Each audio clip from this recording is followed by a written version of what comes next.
So adjoining this monastery was a cremation ground, and that's where Ajahn Chah would spend most of his time sitting and walking. There's a little like pavilion there, and he liked to meditate there.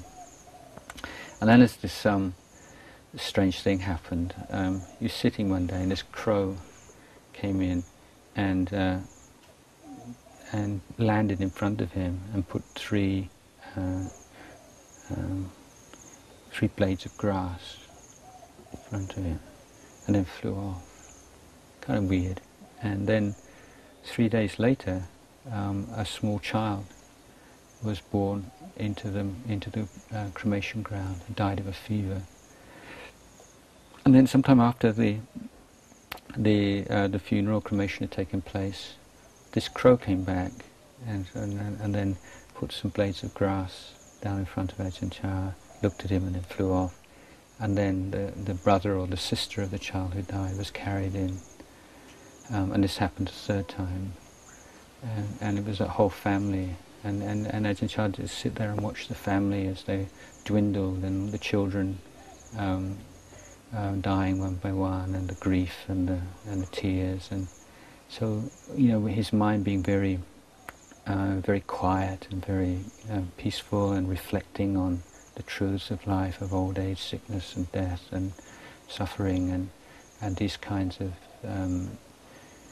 topic with a mind which is very bright. And so it's not like depressing. If it's depressing, it's not meditation. The mind has to be very, very bright and clear and happy before you can reflect on these kind of subjects very well.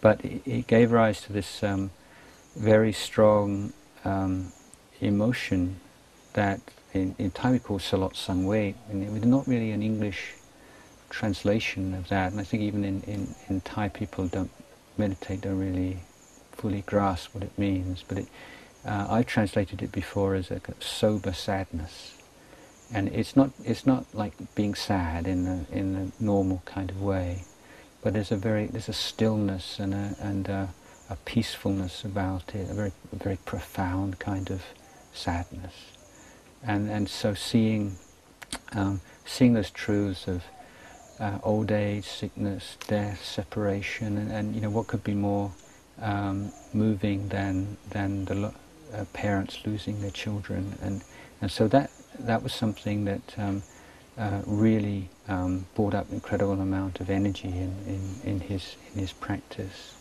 And so he's sitting and walking with great effort through the rest of that pansa.